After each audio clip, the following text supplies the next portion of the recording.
Okay, well, good evening everyone. Welcome to our second and final Owls by Moonlight evening tonight. Has anyone been to watch Hunters of the Sky before? Few people. Okay, fantastic. So you kind of know what's going to happen. Well, we've been doing displays here, bird of prey displays, for nearly 2 years. We're from the Hawk Conservancy, which is about 45 minutes down the road. And I have to say a huge thank you, because by coming and watching a bird's fly, despite the quite chilly weather, every single one of you has helped bird of prey conservation, because we do lots of work with birds in the wild, as well as doing bird shows. And it's you guys who make a massive difference. Every single visitor to our shows makes a huge difference in the work which we do. This is a brand new show, so we're still kind of getting used to it, as are the owls. It all went horribly wrong in the 4:30 show, because one of the owls flew off, but hopefully it won't happen in this one. This magnificent creature who's kick-starting the display today is an eagle owl who goes by the name of Cavalli. She's a Vero's eagle owl. She's Africa's largest species of owl. She's also known as a milk eagle owl or a giant eagle owl. She's a typical sort of classic owl, really. She's one of the largest owls in the whole world. She's massively powerful, and she takes really large prey. She catches things like vervet monkeys, warthog piglets. She's the only predator of the South African spiny hedgehog. I love that fact. My favourite owl fact, I think. Might spring up in a pub quiz one day, you never know, it's a better one in mind. And she also catches meerkats. Yeah, I don't like mentioning that one, because everybody loves the meerkats. She does as well, but for different reasons than us. We use a high vantage point. And a acacia thorn tree, for an example, that classic sort of African savanna tree, to perch right up on the top of. And she'll look over sort of various areas of the African plains, searching for food. She is a nocturnal owl. Not every single owl comes out at night. Many of them fly and work during the day. You can tell really easily, actually. If an owl's got brightly coloured eyes, it's more daytime active. If an owl's got dark coloured eyes, they tend to be more nighttime active. Cavalli's 7 years old. She's been working and flying with us since she was only 16 weeks old. When she first got all of her flight feathers. But prior to that, she had a really quite amazing relationship with all the members of staff, because she's hand-reared. We've known her since she was an egg. It's quite surreal. Because all the owls which we fly, we hand-rear them, which means they're really confident working and flying in front of people. So a great way of starting off the show with our largest owl. What we try and get from Cavalli is a wonderful slick exit into the darkness. Should we try for it, Simon? Should we see if we can get her to do it today? It's quite funny, this. It's quite clever. So Simon disappears off into the darkness, so we try and get Cavalli to follow him. So she leaves in a wonderful slick exit round the corner. She won't do it, though, because she knows it's a lot easier if she sits and waits, because watch, Simon will have the distance. And she'll go, a bit closer maybe, and I'll think about it. And that's how an owl trains a member of staff, to be chauffeured out of the arena. It's clever though, isn't it? One thing about owls which isn't true, which we all think is true, no owl can turn its head all the way around. Loads of people think that. An owl can't turn its head all the way around, because its head would fall off. It can go about 3/4 of the way around. And that's because those big, beautiful eyes, which filter such a huge amount of light on quite a dark evening, which enables them to see at night, are so big that they're fixed facing forwards, so they can't move them in their sockets like we can, so they have to move their head instead. When we were asked to come and do the owl shows here, we had a team of 4 owls which did the daytime shows. And so to do the Owls by Moonlight, we have to employ new members of staff of the feathered variety. So we're going to show you 2 brand new owls. They're not even a year old yet.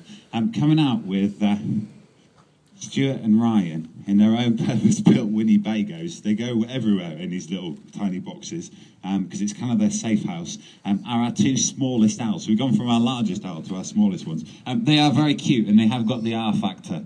You'll have to contain yourself, but try not to say R when we release them. Ready? 3, 2, 1, go. See? It's quite hard, isn't it? Because they're really cute.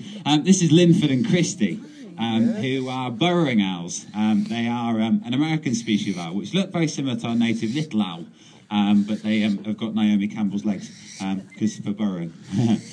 Linford and Christie are about sort of 8 months old now. They're hand-reared by the guys who are flying them. Literally, during the summer months in particular, when the owls were very, very tiny, they used to come home with us. So on a night time, we'd sit and watch EastEnders with an owl on the sofa. It's quite Harry Potterish, but quite cool at the same time. So we've got Ryan on Team Linford down at the front. Stuart is getting up close and personal. It's great when it's nice and quiet like this because we can bring the owls really close, so we can get in amongst you. Christy does have a habit, I'll sort of pre-warn you now, haven't mate, of sitting on people's heads. He's very gentle, I promise, but he does like to perch on top of people now and again, which is quite cute. Whereas Linford sort of does his thing down the front. Now they nest on the ground, they dig their own burrows, but they also live alongside other creatures like prairie dogs, which you might have seen over at Jungle Kingdom.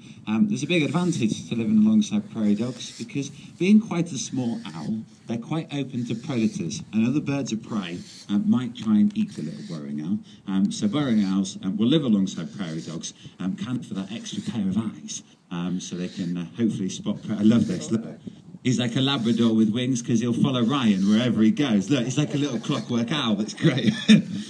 Ryan can be seen walking through various areas of Wiltshire with his owl. It's great. It's too cute, aren't it? Oh, no, Christy fell off the rock. That was quite embarrassing, bless him. These two are brothers. They were hatched out and hand-reared together, so they are quite chummy. And that's kind of natural because burrowing owls are one of very few birds of prey which like to live alongside each other. Now, birds of prey, you'll sometimes see big groups of buzzards, for an example, flying together, but that's not necessarily because they want to. It's because they rely upon thermals and things like that. So if one buzzard hooks up into a thermal, another one will follow it. Whereas burrowing owls do live together. They nest in the ground. They can lay up to 12 eggs, which they can all hatch out pretty much at the same time. So there's lots of little burrowing owls all out together. They feed mainly on small insects, sometimes the odd little rodent or reptile on occasion too. And I've got a few nifty little tricks, actually. Burrowing owls are one of very few creatures which have made the most out of people sort of ruining habitats across the globe, especially in America where they're from. Because when people flatten out big open areas, burrowing owls love that. In particular, I met a guy in Arizona quite a few years ago, keep looking, who he built this amazing golf course. And as soon as he built it, burrowing owls moved in, and they dug burrows in his sand bunkers, which I can kind of appreciate is really annoying. You know, it's annoying when your golf ball goes in a sand bunker alone, but when it goes down a burrowing owl hole in a sand bunker, it's even more annoying. They collect dung from livestock, which they'll place outside their burrow. So when the chicks sort of venture out of the burrow for the very first time, insects surround that dung. Not yet, wait, you're not allowed to do that yet. It kind of teaches them a basic survival technique. They have the ability to imitate the sound of a rattlesnake as well. So if a predatory mammal goes down their burrow, they can scare it away. Bit of a flyby from Christy. That was quite goofy, that, wasn't it? Yeah, completely downwind, so he's ended up over there. He's not very good at downwind flying, because kind of every day is a school day for these two. They meet new people. There's so many different sights and sounds for them to get used to. They are very cute, I have to say. Now, Linford's moment to shine. For the grand finale of his demonstration, we are now going to show you a burrowing owl burrow, kind of. So we've got the training burrow down here. Look at that, that was on cue, that was brilliant, perfect timing. And so, like I said, they do dig their own burrows, but they also take over burrows from other creatures too, and help the other side, very good. We had a bit of water in the bottom of there the other night, and it froze, and it was really stiff. It took him like sort of half an hour to get out, because his legs were going faster than his body, bless him. There we go. Head out the other side. We're getting good at this now. Now, like I said, we'd love to keep these two out and fly them all night long, because they are fantastic fun, but we've got some more owls which are going to fly. So, what we're going to do, we're going to try and... we're going to try and get the right owl in the right box, which is easier said than done, I have to say. These little sort of boxes always go with them wherever they go, especially during the daytime shows, because if you've seen the beautiful area which you're in the daytime shows, we've got a gorgeous vista out here, which is full of other birds of prey, which they don't really like. So if there's ever a buzzard in the area, they leg it back to their box as quick as they possibly can. So at the end of their display, all we do is you pop a little bit of food inside the box, in runs the owl, and we shut the door. in runs the owl, and we shut the door. Very good. And we managed to get each owl in the right box. Very well done, Stuart. Very well done, Ryan. Thank you very much. That was Linford and Christie, everybody. Wonderful stuff. But they even got a round of applause. They must have been good. Normally our round of applause at this time of year quite padded because everyone's wearing gloves. So that was quite a good one, actually. Okay, so I'm going to introduce you to quite a different owl, actually, because what makes a bird of prey is that they use their feet and their talons to catch their food. But owls kind of belong to their own family because they're not, strictly speaking, related to the eagles, the hawks, the buzzards, the falcons, and the other sort of really famous birds of prey. But they do use their feet. So within the owl family, there's lots of different types. We've met eagle owls, we've met the two little burrowing owls. Whereas this owl's a hawk owl. He's built like a sparrowhawk. He's highly manoeuvrable. And if anybody has been and watched the Hunters of the Sky shows, you'll probably know this owl. He's called Whippet, and sort of he kind of needs a bit of a health and safety warning before he comes out, because we're going to fly him over the tops of your heads, which is really good fun, but he expects you to duck. Okay, if you don't duck, you'll confuse him completely. If he looks like he's going to hit you, he will, so duck. Okay, if you don't duck, you might leave the arena with an owl implant in the side of your head, which is not a good look to go away with, but it's great fun. I handle this little guy, so he is kind of a bit of a personal favourite. Now, hawk owls are found in quite sort of dense, thick woodland, like sparrowhawks. They have rounded wings and a big tail, and the tail is kind of the key to the manoeuvrability of an owl. The bigger the tail, the more manoeuvrable they tend to be. So in true woodland style, he has to be nestled away inside a tree, and it just so happens we have a tree just over there. So let's introduce you to Whippet, who is known as a bubok owl. They're sometimes referred to as a moorpork. In fact, if you're from New Zealand, where this owl is indigenous to, you'll only know it as a moorpork. For some reason, they adopted this other name, bubok, and it's because of the sound that they make when they're adults. Whippet doesn't make this adult sound just yet, because he's still classed as a bit of a baby. So it makes this almost grasshopper-style call. Now we'll go for the big, long flights. You see quite sort of a sparrowhawk-style flight. If you've seen sparrowhawks, and they're this typical hawk which will visit people's gardens nowadays, stealing blue tits from their bird feeders and things like that. Sort of this flat glide pattern. He's capable of catching insects and small birds on the wing, so he has to be pretty manoeuvrable for that.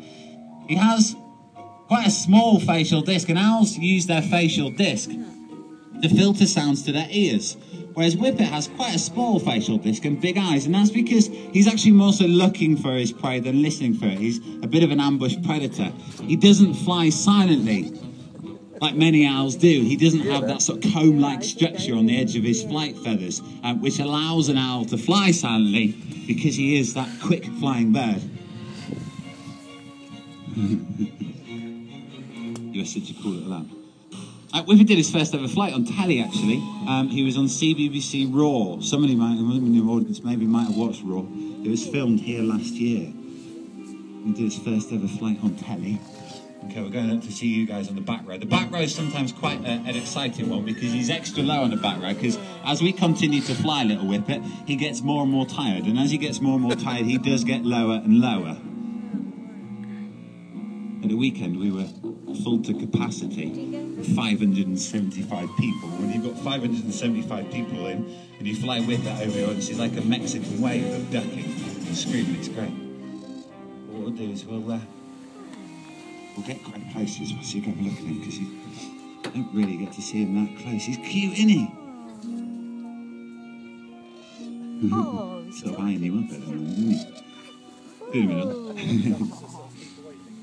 Well, the call is actually, because like I said, all the owls are hand-reared, so they're actually called to just like they're called to their mum and dad. And Whippet that's his baby call, which he'll keep for quite a few years. Now, it's quite cute that he looks to us like mum and dad, but when he gets to 3 years old, he won't need a mum and dad anymore.